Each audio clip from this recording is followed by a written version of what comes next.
paz do Senhor, apaixonados pela palavra. Tem sido um tempo tão precioso estarmos aqui, nos aprofundando, meditando, entendendo um pouquinho mais, compreendendo um pouquinho mais. Eu tenho certeza que Deus está falando ao seu coração. Hoje eu quero falar um pouquinho da organização da Bíblia, da divisão da Bíblia. Mas antes eu quero ler um texto com vocês que está em Salmo 119, a partir do 97, do verso... A gente não chama de versículo nem capítulos o livro de Salmos, porque Salmos são cânticos, não é um livro em si, né? Como se fosse um livro, um inário. Lembra do inário? Quem é antigo aí na igreja sabe do que eu estou falando. E o inário é cheio de canções que se cantavam na igreja antigamente, não tinha o retroprojetor, não tinha o data show, não tinha hoje que a gente tem, que é muito legal, que é essa maneira da gente ver as músicas. Então a gente tinha um livrinho e os Salmos até hoje é o inário para os judeus das canções, aí a maioria das canções escritas por Davi. E o Salmo 119 não se sabe quem escreveu. Eu tenho uma ideia, assim, estudando e entendendo um pouquinho sobre esse salmo aqui, que é um salmo que fala diretamente sobre a palavra. Todo ele nos impulsiona a amar a palavra, nos impulsiona a viver a palavra, a buscar a palavra.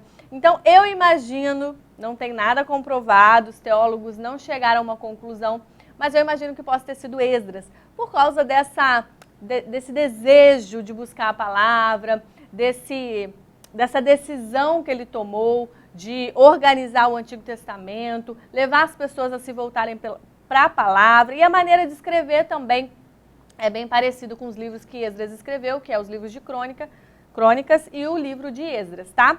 Então vamos lá, vamos ver o que Esdras escreveu aqui.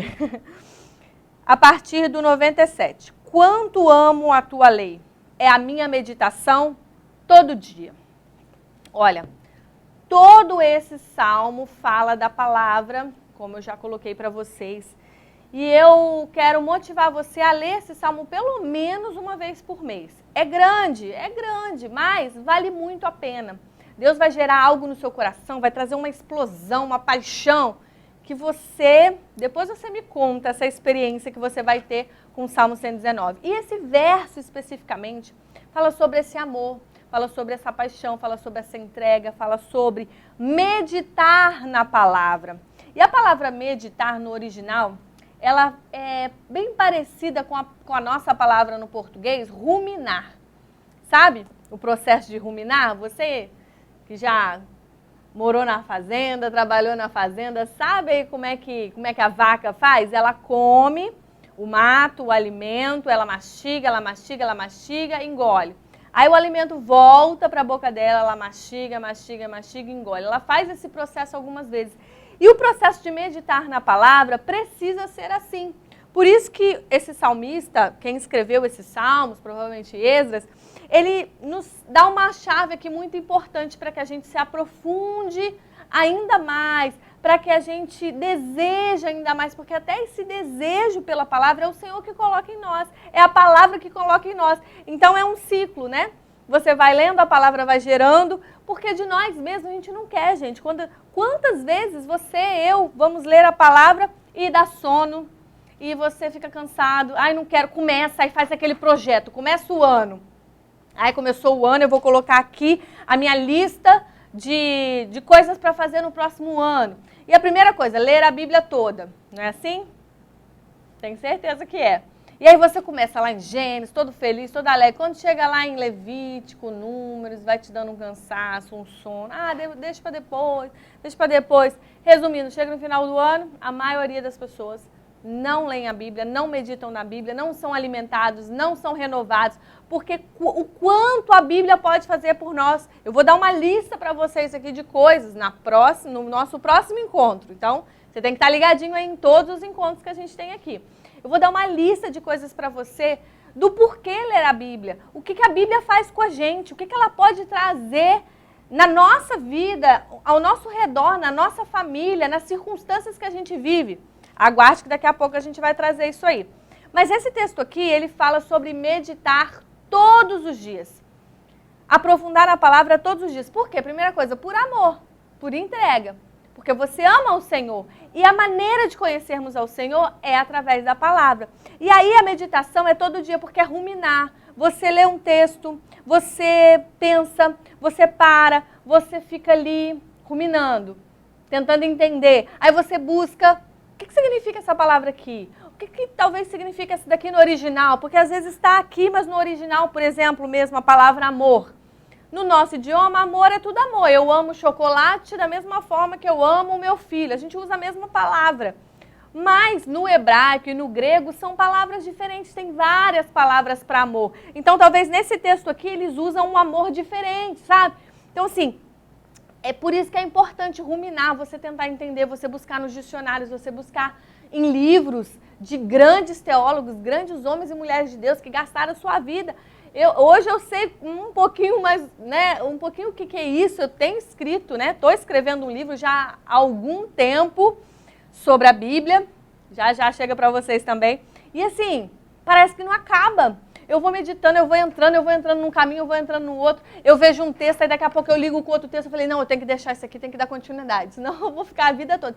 E com certeza esses livros que a gente tem, as pessoas gastaram sua vida, gastaram ali tempo, se entregaram, buscaram o Senhor. Às vezes eu fico ali, eu oro, eu paro de digitar, vou orar, vou buscar o Senhor. O que significa isso, Senhor? Por que está escrito isso aqui? Eu quero gastar ali, me entregar ali, para que Deus fale comigo primeiramente, né? E depois entregar algo, passar para frente aquilo que Deus tem falado comigo. E ruminar faz parte disso, meditar faz parte disso. Essa palavra também tem a ver com ditar para mim mesmo. Meditar, exatamente como é a palavra, tá? Ditar para mim mesmo. Então, ruminar e ditar para mim mesmo, falar para mim. Ir andando, caminhando, conversando com alguém, não é assim? Quando a gente lê um versículo, um verso da palavra de Deus pela manhã, a gente pensar sobre aquilo todos os dias. As pessoas que pararem ao seu redor, do seu lado, você vai almoçar, você vai no trabalho, provavelmente vão precisar daquela palavra também. Então você já está pensando sobre aquilo, você está falando com você mesmo e você passa a falar com as pessoas. Aquilo ali, olha, traz um reboliço na nossa vida.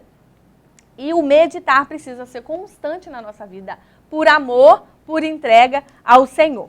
E aí eu quero falar hoje sobre a divisão da Bíblia. Divisão é uma palavra às vezes que soa mal, mas é organização, tá? A organização da Bíblia. A Bíblia é dividida em Antigo Testamento e Novo Testamento, você sabe disso, né? E o que significa isso? A Antiga Aliança e a Nova Aliança.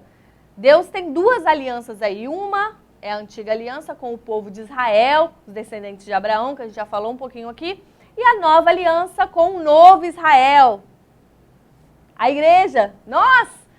E é muito interessante isso, porque toda a Bíblia ela vai falando dessas duas alianças, sabe? Meio que o Antigo Testamento preparando a gente para o que vai acontecer na Nova Aliança, preparando a gente para a vinda de Jesus, para o que Jesus vai fazer.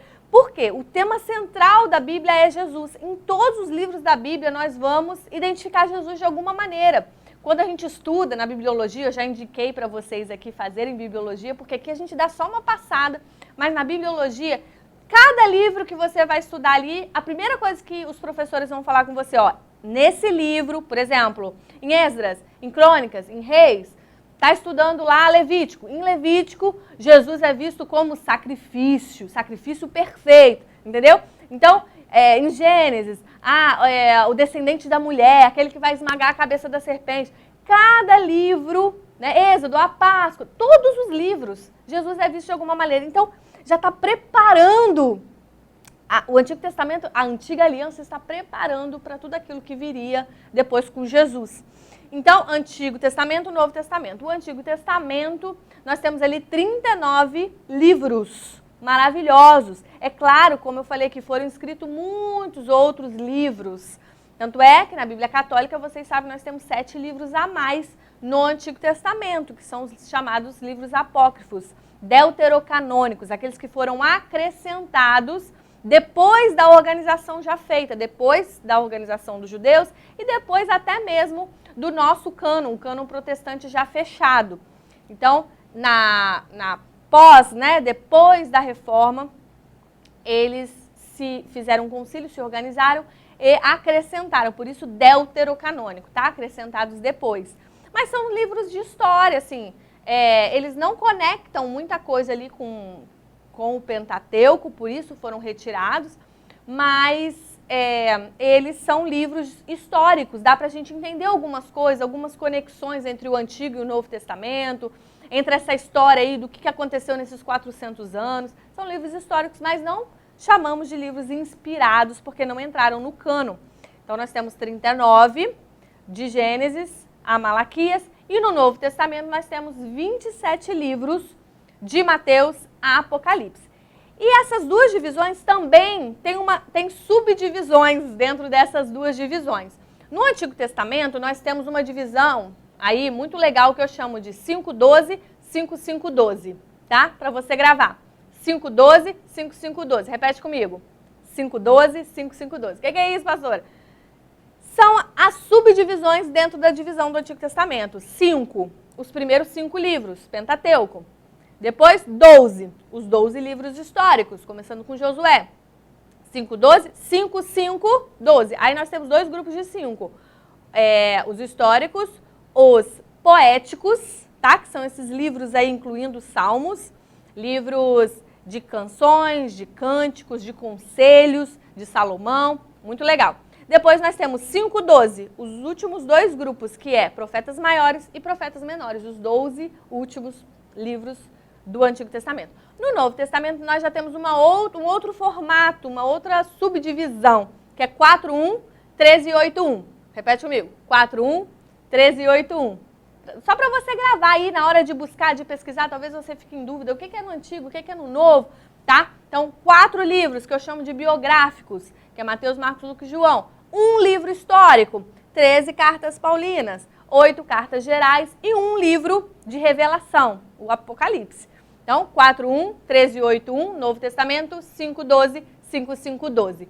Grava aí, memoriza, olha quais são esses grupos de livros, dá uma olhada, faz umas anotações, né? Que livros são esses que está no primeiro grupo? Que livros são esses? Faz umas anotações aí, decora, que você vai ficar expert em meditar na palavra, em buscar a palavra, em encontrar os textos na hora que você estiver ouvindo uma ministração, uma pregação. Isso vai facilitar muito a sua vida de entrega, de busca e de meditação na palavra de Deus.